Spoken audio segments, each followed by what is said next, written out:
Hello friends. तो आज हम बात करेंगे, क्या बात करेंगे?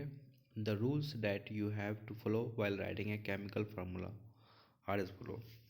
जो रूल्स है, जो लगता है केमिकल फार्मूला में लिखने के लिए, उसको आज हम पढ़ेंगे।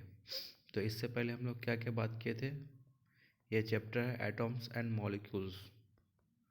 ठीक है, क्या है? Atoms and molecules. तो हम ये सब पहले पढ़ा चुके हैं, इससे पहले वाला वीडियो में। Laws of chemical combination, laws of constant proportion, क्या और क्या है, व्हाट इज एन एटम, ये सब symbol of some element propose by Dalton, ये सब एटॉमिक मास, ये सब पहले करा चुके हैं। तो आज हम लोग क्या पढ़ेंगे?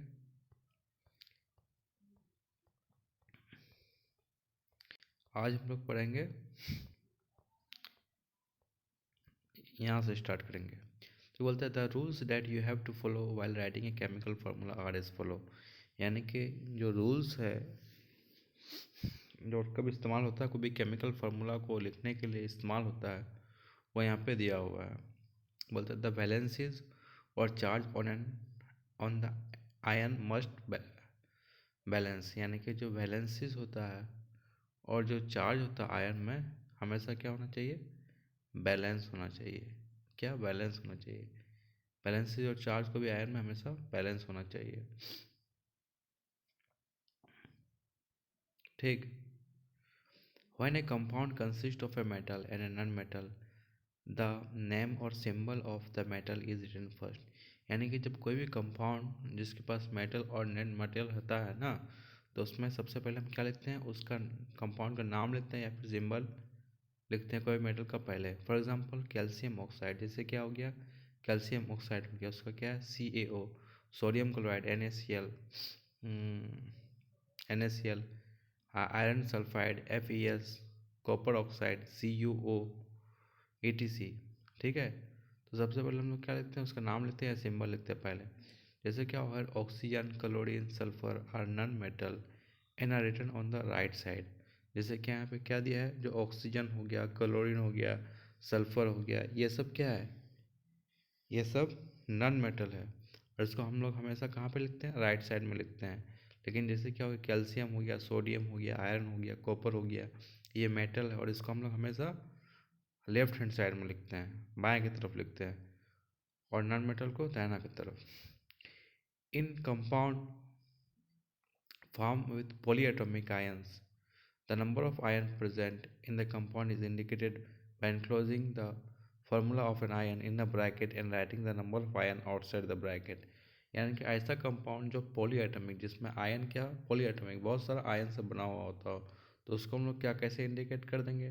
फार्मूला को इंडिकेट कर देंगे, उसका फार्मूला का, आयन का फार्मूला लिख देंगे, उसका लिख देंगे नंबर ऑफ आयन्स, जो ब्रैकेट के बाहर कोई भी कंपाउंड के अंदर जो है कितना आयन्स है। जैसे फॉर एग्जांपल MgOH2, यानी कि OH में कितना आयन? 2 आयन, तो उसको बाहर लिख देंगे।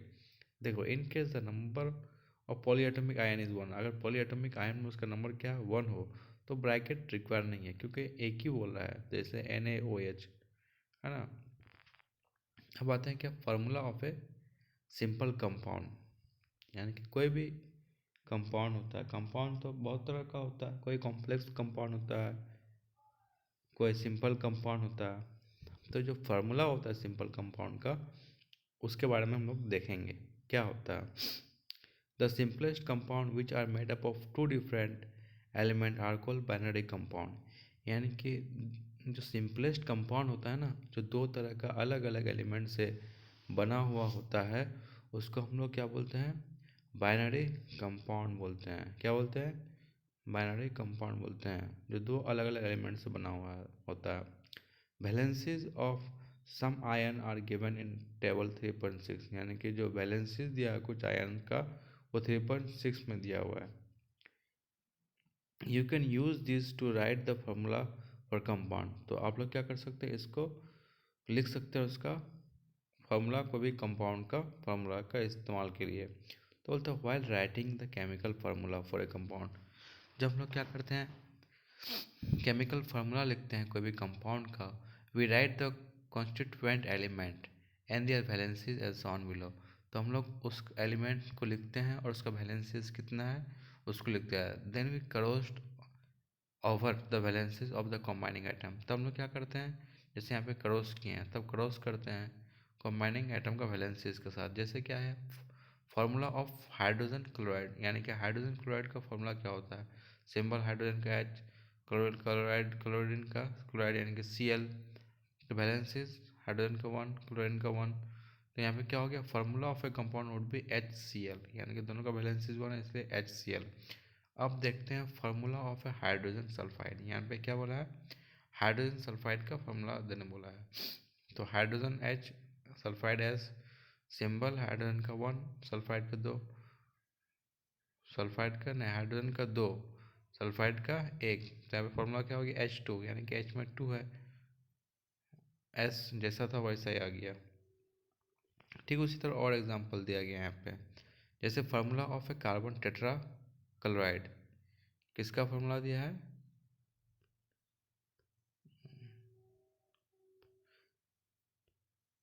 कार्बन टेट्रा क्लोराइड का फार्मूला दिया है। जैसे सिंबल क्या है CCl। तो कार्बन का कितना बैलेंस है 1, क्लोराइड का क्लोरीन का 4, तो इसका फार्मूला क्या हो गया CCl4 हो गया। क्या हो गया CCl4। ठीक उसी तरह पे एग्जांपल दिया है, for example magnesium chloride we write the symbol of cation Mg2+। यानी कि मैग्नीशियम क्लोराइड के लिए सबसे पहले हम लोग केटायन का जो सिंबल है वो लिखते हैं, first followed by the symbol of anion, तब उसके बाद एनायन का लिखते हैं। Then their charge are crisscross to get the formula, तब उसका चार्ज को क्रिस क्रॉस करते हैं ताकि फार्मूला मिले। ठीक, बोलता है formula of A magnesium chloride, है ना, मैग्नीशियम क्लोराइड का फार्मूला क्या है, जैसे Mg का चार्ज -1, क्लोरीन का चार्ज +2। ठीक है, तो यहाँ पे Mg तो 1 है, Cl पे कितना है 2 है। ठीक है, तो यहाँ पे फार्मूला क्या हो गया मैग्नीशियम क्लोराइड का MgCl2। ये हो गया इसका फार्मूला मैग्नीशियम क्लोराइड का। Thus in magnesium chloride there are 2 chlorine ion. तो हम लोग यहाँ पे क्या देखें, मैग्नीशियम क्लोराइड में यहाँ पे जो 2 क्लोराइड आयन है, क्लोराइड आयन कितना है 2 है, for each magnesium ion, her magnesium ion के लिए। ठीक है, Mg2+। ठीक, for Mg ion 2+। The positive and negative charge must balance each other. जो पॉजिटिव होता है ना और नेगेटिव जो चार्ज होता है आपस में एक दूसरे को बैलेंस कर देता है। And the overall structure must be neutral. और जो उसका ओवरऑल जो स्ट्रक्चर होता है कोई भी कंपाउंड का, वो हमेशा क्या होता है न्यूट्रल होता है, किसी में चार्ज नहीं होता ताकि वो नॉन रिएक्टिव हो जाता है।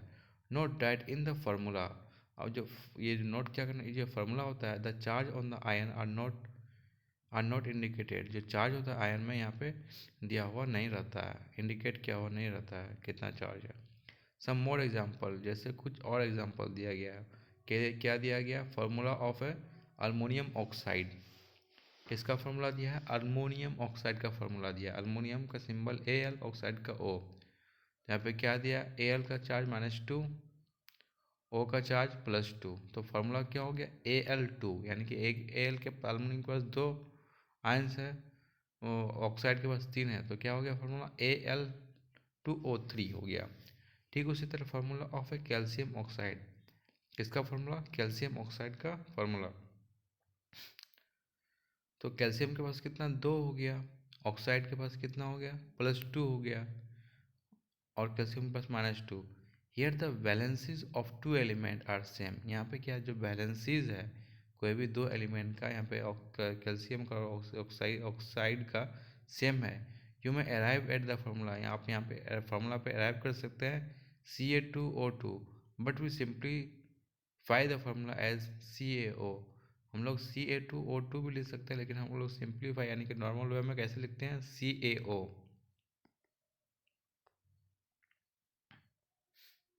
अब आते हैं formula of A sodium nitrate. किसका फार्मूला पे आते हैं, सोडियम नाइट्रेट का फार्मूला पे आते हैं। जैसे सोडियम का क्या है N-1, सोडियम का क्या है N-1, और NO3 का क्या है चार्ज +1, तो इसका फॉर्मूला क्या हो गया NaNO3, क्या चार्ज हो गया NaNO3। अब आते हैं formula of A calcium hydroxide. किसका फॉर्मूला है कैल्शियम हाइड्रोक्साइड का फॉर्मूला? यहाँ पे क्या है कैल्शियम OH, तो कैल्शियम का -1, OH का 2+, इसका फॉर्मूला कैसे लिखेंगे CaOH2, ठीक है CaOH2, ये फॉर्मूला इसको लिख देंगे। अब यहाँ कहते हैं note that the formula of A calcium hydroxide is CaOH2। जो फार्मूला होता है कैल्शियम हाइड्रोक्साइड का वो क्या होता है CaOH2 होता है, एंड नॉट CaOH2, ऐसा CaOH2 नहीं होता है, CaOH2 होता है, यानी कि OH के ऊपर होल 2 होता है। We use bracket when we have two or more same ion in the formula, यानी कि हम लोग ब्रैकेट कब यूज करते हैं जब हम लोग के पास दो और दो से ज़्यादा सेम आयन रखता हो कोई भी फार्मूला में, ठीक। Here the bracket around OH with the subscript two indicate, यहाँ पे जो OH के साथ दो इंडिकेट करता है क्या that there two hydroxyl group, यहाँ पे क्या इंडिकेट करता है क्या बताता है यहाँ पे दो हाइड्रोक्साइल ग्रुप है OH ग्रुप है join to one calcium atom, जो किसके साथ एक कैल्शियम एटम के साथ मिला हुआ है जुड़ा हुआ है। In other word there are two atoms each of oxygen, दूसरा वर्ड में क्या बोलते हैं यहाँ पे दो एटम्स है हर ऑक्सीजन का N और हाइड्रोजन का, किसमें इन कैल्शियम हाइड्रोक्साइड में। फ्रॉम द फार्मूला, यहाँ पे आप क्या देखते हैं from the formula calcium carbonate, कौन किसका फार्मूला से कैल्शियम कार्बोनेट का फार्मूला से, तो सोडियम का फार्मूला क्या हो गया formula of A sodium carbonate, तो सोडियम का क्या हो गया Na, कार्बन का CO3, तो Na का क्या है चार्ज -2 माइनस है, CO3 का चार्ज है +1, तो यहाँ पे क्या हो गया फार्मूला Na2CO3, डायरेक्ट हो गया फार्मूला हो गया, ठीक है, क्योंकि Na के पास 2 है, 2 चार्ज है, CO3 के पास 1 है CO3। In the above example bracket are not needed if there is only one ion present, तो यहाँ पे ये पता चलता है कि जो ब्रैकेट होता है हर जगह नहीं होता है, यानी कि हर जगह का मतलब क्या हो गया अगर कोई भी एक ही आयन प्रेजेंट हो तो वहाँ पे ब्रैकेट नहीं होता, जैसे 2 या 3 हो तो वहाँ पे ब्रैकेट प्रेजेंट होता है, जैसे यहाँ पे है नहीं है ब्रैकेट प्रेजेंट है नहीं है, यहाँ पे OH दोनों पे है दो, तो यहाँ पे ब्रैकेट प्रेजेंट है।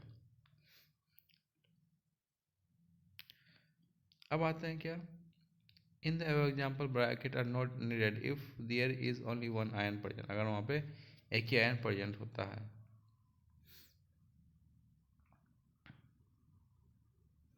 ठीक। अब आते हैं formula of A ammonium sulphate, यानी कि एमोनियम सल्फेट का फार्मूला क्या होता है, जैसे कि NH4SO4 NH4SO4, NH4 में क्या चार्ज है -2, SO4 में क्या चार्ज है +1, ठीक है, तो यहाँ पे क्या हो जाएगा NH4 SO4, ठीक है, तो ये क्या हो गया फार्मूला हो गया किसका एमोनियम सल्फेट का, एमोनियम सल्फेट का क्या NH4 पावर पे 2 है तो होल 2 हो गया, अब SO4 पे चार्ज कितना है +1, तो SO4 सिर्फ हो गया। अब यहाँ पे क्या बोलता है question write down the formula of A sodium oxide, sodium oxide का फॉर्मूला लिखना है, अल्मोनियम क्लोराइड का लिखना है, सोडियम सल्फेट का लिखना है, सल्फाइड का लिखना है, मैग्नीशियम हाइड्रोक्साइड का लिखना है, ये आप लोग को खुद कॉपी में बना के लिखना है। Write down the name of the compound represented by the symbol, यानी कि जो सिंबल में दिया गया है इसका कंपाउंड का नाम लिख के लेके आना है, जैसे क्या है Al2SO4 होल 3 CaCl2 यानी कैल्शियम क्लोराइड, ये तो क्या है K2SO4 potassium sulphate, KNO3, CaCO3, ये सब का नाम तो दिया हुआ, सिंबल दिया, इसका ले बना के लेके आना। तो कैल्शियम कार्बोनेट हो गया इसका। बोलते हैं what is meant by the chemical formula, chemical formula का क्या मतलब होता है, ये आप लोग तो जानते हैं, जो भी हम बताएं वही है। अब आते हैं molecular mass and the mole concept. अब क्या आता है molecular mass and the mole concept. Molecular mass होता क्या है? In section 3.22 we discuss the concept of atomic mass. तो उस सेक्शन में हम लोग क्या पढ़े? एटॉमिक मास के बारे में पढ़े। The concept can be extended to calculate the molecular mass. जो कंसेप्ट जो है उसको फैलाया जा सकता है, क्या कैलकुलेट करने के लिए, क्या बनाने के लिए? मॉलिक्यूलर मास बनाने के लिए वो कंसेप्ट को आगे बढ़ाया जा सकता है।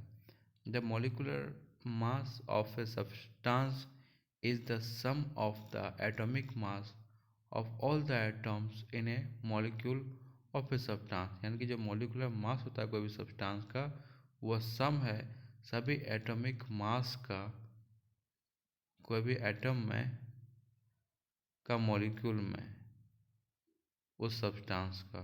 ठीक है। If it is therefore the relative mass of a molecule, इसलिए इसको क्या बोलता है? एक रिलेटिव मास बोलता है कोई भी मॉलिक्यूल में जो एक्सप्रेस किया जाता है एटॉमिक मास यूनिट में एक्सप्रेस किया जाता है। और तो फार्मूला क्या है? एग्जाम्पल क्या है? 3.1 क्या बोलता है? Calculate the relative molecular mass of water. यानी कि रिलेटिव मोलिकुलर मास जो है पानी का यहाँ पे निकालने बोला है। जैसे क्या? Calculate the molecular mass of HNO3। यहाँ पे किसका मोलिकुलर मास निकालने बोला है? HNO3 का निकालने बोला है।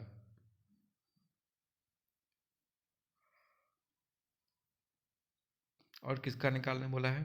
H2O का निकालने बोला है। तो सबसे पहले क्या देखते हैं? Atomic mass of hydrogen. Hydrogen का एटॉमिक मास क्या है? 1U है। ऑक्सीजन का क्या है? 16U।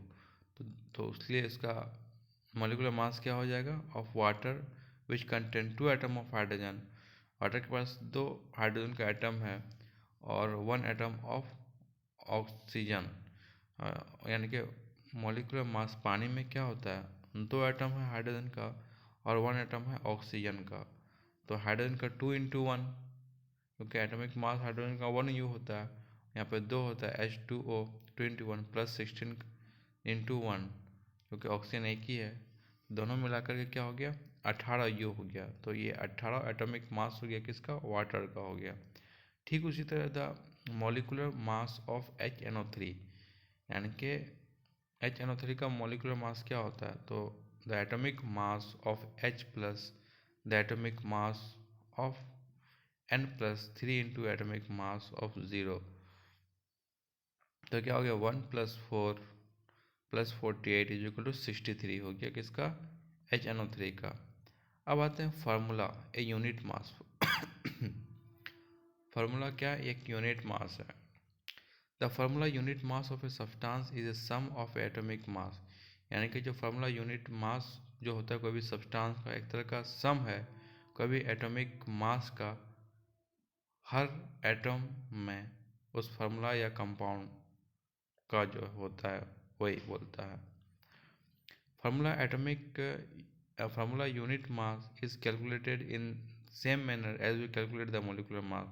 जो फार्मूला यूनिट मास होता है उसको ठीक उसी तरह कैलकुलेट किया जाता है जैसे हम उससे पहले मॉलिक्यूलर मास में अभी कैलकुलेट किए, ऐड किए। द ओनली डिफरेंस इज, जो डिफरेंस होता है, used at the word formula unit for those substance whose constituent particle are ions. हम लोग इतना डिफरेंस है कि हम लोग यहाँ पे क्या यूज करते हैं? यूनिट फार्मूला के लिए क्या यूज करते हैं? आयंस यूज करते हैं, वो भी पार्टिकल्स का के लिए। For example sodium chloride as discussed below have a formula unit of NaCl। Sodium chloride का फार्मूला क्या है? NaCl, यानी कि sodium chloride. Its formula unit mass can be calculated. उसका जो फार्मूला यूनिट मास कैसे कैलकुलेट किया जाएगा? 1 × 23 प्लस 1 × 35.5, टोटल कितना हो गया? 58.5 ये हो गया, ये क्या हो गया,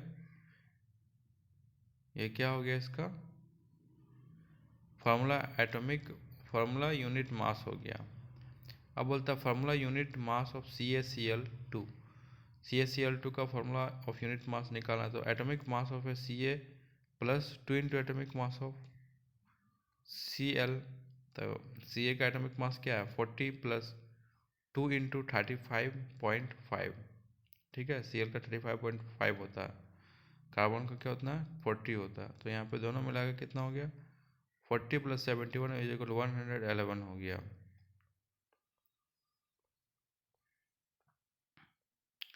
अब ये क्वेश्चन दिया है calculate the molecular mass hydrogen oxygen chlorine, इसका एटॉमिक मास निकालना है। Calculate the formula ZnO K2SO4, इस सब का फार्मूला निकालना है। अब आते हैं मॉल कंसेप्ट। जो मॉल कंसेप्ट है वो चीज़ होता क्या है, वो कहाँ पे इस्तेमाल किया जाता है उसको देखेंगे। Take an example of the reaction of hydrogen and oxygen to form water. तो एक एग्जाम्पल लेना है रिएक्शन का, जो सबसे सिंपल कंपाउंड क्या है, जैसे वाटर हो गया। तो यहाँ पे इसमें क्या होता है, take an example of the reaction of hydrogen and oxygen. यहाँ पे हाइड्रोजन और ऑक्सीजन का रिएक्शन को लेता है टू फॉर्म वाटर, दोनों को रिएक्ट करके वाटर बनाता है। द एबव रिएक्शन इंडिकेट, जो रिएक्शन है एबव रिएक्शन हाइड्रोजन का और वाटर का, क्या बताता है, two molecules of hydrogen combine with one molecule of oxygen, यानी कि दो मॉलिक्यूल हाइड्रोजन का एक मॉलिक्यूल ऑक्सीजन के साथ कॉम्बाइन करता है, मिलता है और क्या बनाता है, पानी बनाता है। 4U of hydrogen molecule combine with 32 U of oxygen molecules, यानी कि 4U ऑक्सीजन हाइड्रोजन मॉलिक्यूल्स का कंबाइन करता है 32 ऑक्सीजन मॉलिक्यूल के साथ, तब क्या बनाता है 36U ऑफ वाटर मॉलिक्यूल। ठीक है, कितना एटॉमिक कितना कितना एटॉमिक यूनिट बनाता है 36U। तो we can infer from the above equation, तो इस इक्वेशन से हम लोग क्या पता लगा सकते हैं, that the quantity of a substance can be characterise by its mass, यानी कि कोई भी जो क्वांटिटी होता है कोई भी सब्सटेंस का, उसको कैसे हम निकालते हैं, उसका मास से निकाल सकते हैं, या फिर उसका नंबर ऑफ मॉलिक्यूल्स, कितना मॉलिक्यूल्स है, उससे भी पता किया जा सकता है। But a chemical reaction equation indicate directly by number of atom, लेकिन अगर केमिकल रिएक्शन इक्वेशन के बारे में बात किया जाए तो डायरेक्टली बताता है क्या, द नंबर ऑफ एटम और molecule taking part in reaction. ये इसी यहाँ पे क्या बताता है कि कितना नंबर ऑफ एटम या मॉलिक्यूल रिएक्शन में हिस्सा लेता है। Thus it is more convenient to refer to the quantity of a substance in term of the number of molecule और एटम, इसलिए एक ज़्यादा कन्वीनियंट होता है क्या रेफर करने के लिए, क्वांटिटी ऑफ ए सब्सटेंस, मतलब कोई भी सब्सटेंस का कितना क्वांटिटी इस्तेमाल किया जाता होता है इन term of A number of it molecule, molecule का कितना नंबर या एटम का, रेदर देन दियर मास, मास के बजाय। ठीक है, सो ये new unit mole was introduce. ठीक, इसलिए इसलिए क्या क्या एक नया यूनिट इस्तेमाल किया गया जिसका नाम क्या है, mole, the mole. Symbol mole is the ऐसा unit of amount of substances, जो यूनिट है सिंबल, जो ऐसा यूनिट है mole is the unit of amount of substance, कोई भी सब्सटेंस का यूनिट है। वन मोल कंटेन एग्जैक्टली, जो वन मोल होता है कंटेन कितना कितना क्वांटिटी होता है उसमें, तो क्या है 6.02214076 इंटू 10⁻23, ये क्या एलिमेंट्री इंटिटीज़ है।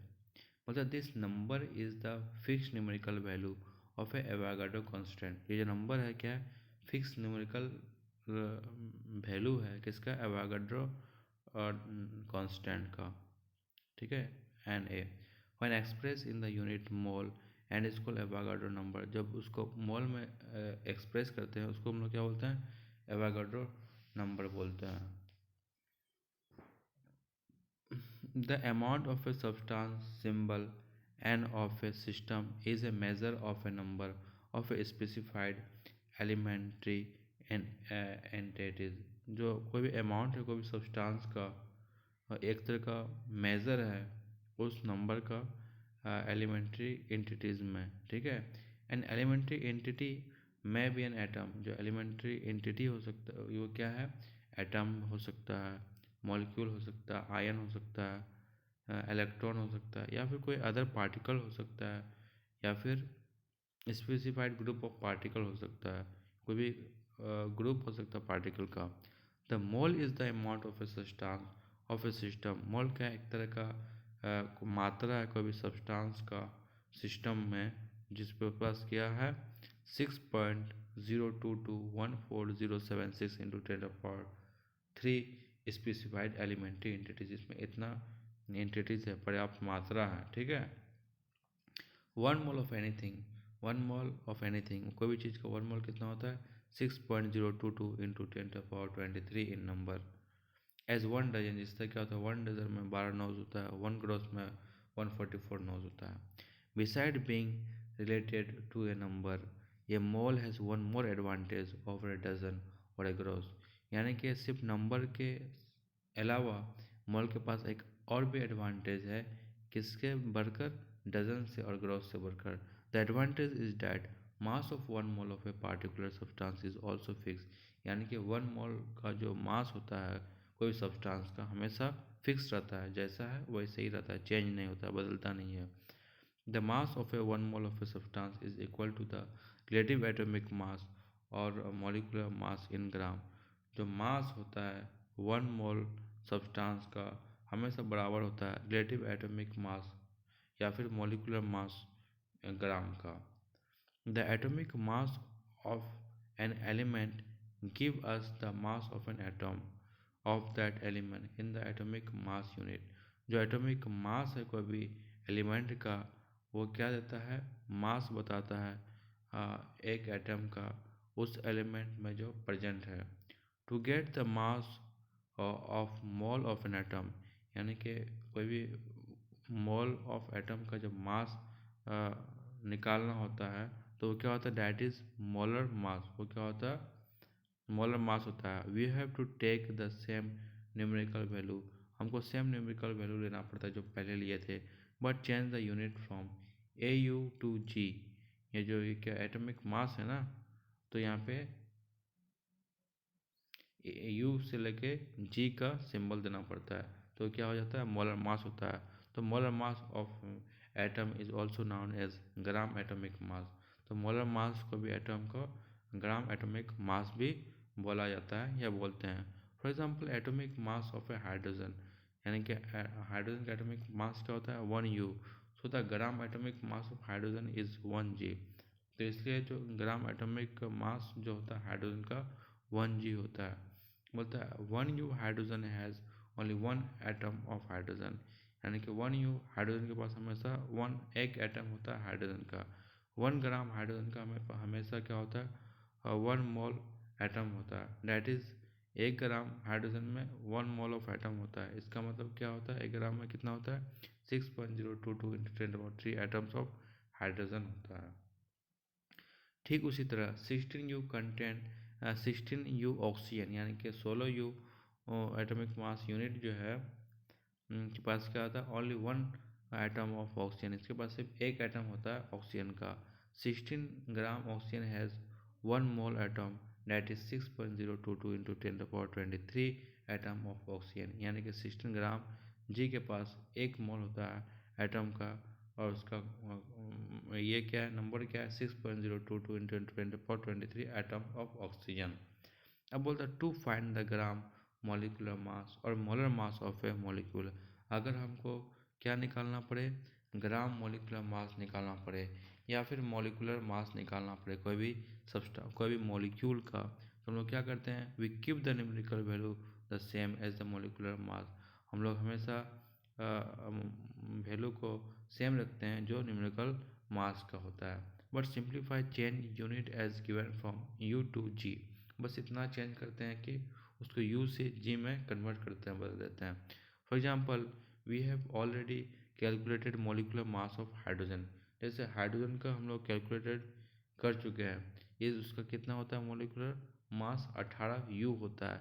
From here we have understand, हम लोग यहाँ से क्या देखे, 18U has only one molecule of water. 18U के पास हमेशा एक मॉलिक्यूल होता है वाटर का, यानी कि 18 gram has one molecule of water. ठीक उसी तरह 18 ग्राम वाटर के पास वो एक मॉलिक्यूल है पानी का, that is 6.022 10^23 molecule of water. इसका मतलब इतना पानी है। ठीक है, अब आते हैं chemist need the number of atom and molecule while carrying out reaction. जो केमिस्ट है, जो रिसर्च वगैरह करता है, मेडिसिन बनाता है, वो उसको क्या चाहिए कि needs the number of atom and molecule carrying out reaction को, भी रिएक्शन को कैरिंग आउट करने के लिए, बनाने के लिए उसको नंबर ऑफ एटम्स या नंबर ऑफ मॉलिक्यूल्स पता होना चाहिए, जिसके कारण वो रिलेट कर सके क्या, mass in gram to the number में। It is done as follows, यानी कि ऐसे किया जाता है। एक मोल के पास कितना होता है, 6.022 इंटू 10^23 नंबर होता है। ठीक है, जो क्या होता है, रिलेटिव मास होता है ग्राम में। Thus a mole is the chemist counting unit, इसलिए मोल क्या है, एक केमिस्ट का जो काउंटिंग करने के लिए, गिनने के लिए यूनिट है। The word mole was introduce around 1696 by Wilhelm Ostwald. जो मोल का टर्म है वो 1896 में विलियम ऑस्टवाल्ड के द्वारा दिया गया था। ठीक है, from the Latin word moles, moles का लैटिन वर्ड से दिया गया, जिसका मीनिंग क्या होता है, हीप या पाइल। कि सब्सटेंस में be considered as a heap of atoms और मॉलिक्यूल्स, यानी कि कोई भी सब्सटेंस को हीप ऑफ एटम्स भी बोल सकते हैं या फिर मॉलिक्यूल्स भी बोल सकते हैं। The unit mole was accepted in 967, जो यूनिट मोल है उसको कब राजी किया गया, 1967 में, जिससे कि आप प्रोवाइड करें to provide simple way of reporting a large number. एक आसान तरीका होता है जहाँ पे रिपोर्ट करना होता है बहुत सारा number, large number of people को। The mass heap of atom and molecule in a sample, ठीक उसी तरह लार्ज मास ऑफ एटम और मॉलिक्यूल्स में किया जाता है।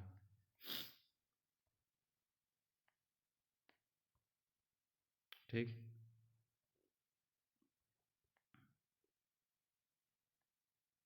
अब यहाँ पे क्या दिया हुआ है, एक एग्जाम्पल दिया हुआ है। एग्जाम्पल क्या है, calculate the number of malls for the following, यानी कि इसका मॉल्स निकालना बोलता है इन सब चीज़ों के लिए। तो 52 gram of h is equal to finding mole from mass निकालना है। 12.044 gram into 10^-3 of h e atoms, ये क्या एच ई एटम्स है, find mole from the number to particles, इसका मोल निकालना है नंबर से पार्टिकल्स के लिए। Number of mole is equal to n, given mass m, molecular molar mass capital M, given number of particle n, Avogadro number of Na, atomic mass of helium 4 gram, molar mass of helium 4 gram, atomic mass of 4U, molar mass 4 ग्राम हो गया। ठीक है, इसलिए क्या हो गया, the number of मोल, जब कोई भी नंबर ऑफ मोल निकालने के लिए क्या करना पड़ता है, वो जो गिवन मास दिया हुआ है बाय मोलर मास कर देना पड़ता है। गिवन मास जितना है वो रख देंगे बाय मोलर मास। ठीक उसी तरह नंबर 2 में दिया हुआ है, देखो गिवन मास दिया है 52, मोलर मास क्या होता है वो अपने से दिमाग में रखना पड़ता है, 4 होता है। ठीक, हिलियम का। ठीक उसी तरह we now that 1 mole is equal to 6.022 into 10^23, एक मोल में इतना पार्टिकल्स होता है, 6.022 इंटू 10^23। वो द नंबर ऑफ मॉलिक्यूल्स, जो मॉलिक्यूल्स का नंबर है वो क्या होता है, given number of particles by Avogadro number, जो नंबर दिया हुआ रहता है उसको एवोगाड्रो नंबर से डिवाइड करते हैं तो नंबर ऑफ मोल उससे पता चल जाता है। गिवन नंबर ऑफ पार्टिकल क्या हो गया, 12.044 इंटू 10^23, एवोगाड्रो नंबर क्या हो गया, 6.022 इंटू 10^23, तो कट कुट करके कितना आएगा, 2 आएगा। ठीक उसी तरह यहाँ पे एक एग्जांपल दिया हुआ है,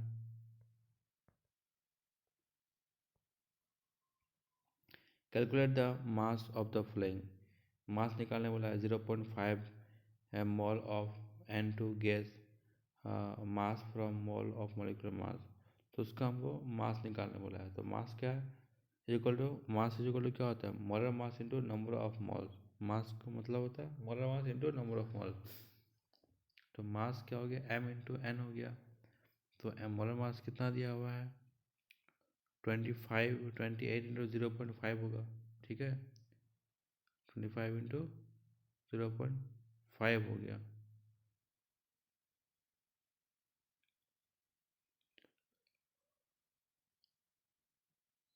नाइट्रोजन का, तो नाइट्रोजन का मोलर मास पहले याद रखना पड़ता है, तब होगा ये सब। अब फिर मास है, mass equal to molar mass into number of mole. अब कितना दिया हुआ है 0.5 ऑफ एन, 0.5 दिया है नंबर ऑफ मोल, और इसका मोलर मास कितना होता है 14 होता है, किसका, ठीक। तो ये करके बताना होता है एन का। अब 3 नंबर में क्या हो रहा है 3.011 into 10⁻23 number of an atoms masses from number. तो इसमें क्या होता है the number of moles is equal to क्या होता है given number of particle by Avogadro number. Given number कितना है 3.011 इंटू 10⁻23 बाय एवोगाड्रो नंबर कर देना। एवोगाड्रो नंबर क्या होता है 6.022 इंटू 10⁻23, कट कुट करके जितना आएगा कितना आता है 14.05 इज इक्वल टू 7 ग्राम होता है। तो ये क्या होता है number of mole is equal to क्या होता है 7 ग्राम होता है। अब आता है क्या 4 नंबर में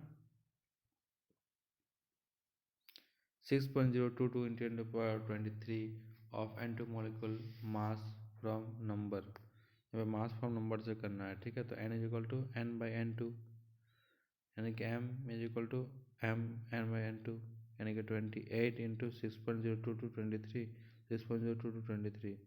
तो कट कुट करके कितना बचता है 28 ग्राम।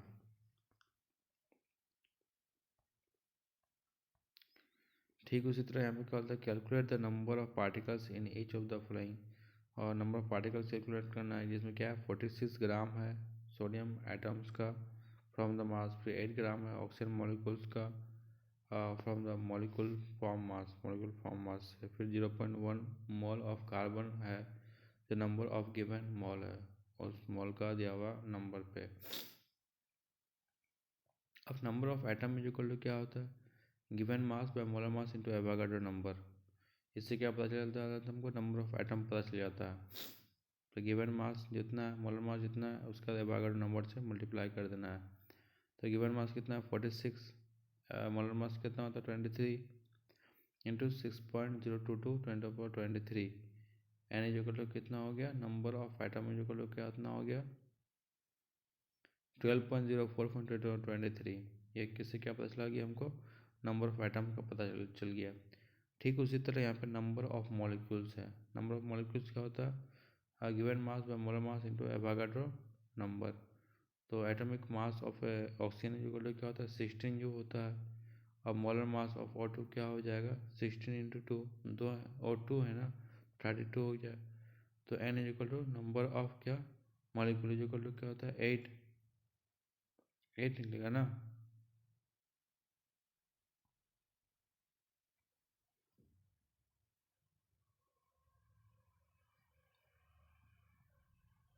ठीक n इज इक्वल टू क्या होगा 8/32 इंटू इंटू क्या है 6.022 इंटू 10⁻23। तो n इज इक्वल टू क्या हो गया 1.51 इंटू 10⁻23। अब ठीक उसी तरह क्या number of particle atom number of mole number of atom यानी कि number of particle atom is equal to क्या होता है number of mole of particle into Avogadro number, यानी कि number of atom is equal to number of mole of particle और Avogadro number. उसके साथ साथ कुछ क्वेश्चन दिया हुआ है जो आप लोग कर सकते हैं। इसके साथ ये चैप्टर यहीं पे समाप्त होता है। और आपको वीडियो पसंद आए तो इस चैनल को लाइक करें, उसके बाद सब्सक्राइब करें नेक्स्ट वीडियो नेक्स्ट चैप्टर पाने के लिए क्लास 9 का। तब तक के लिए थैंक यू दोस्तों।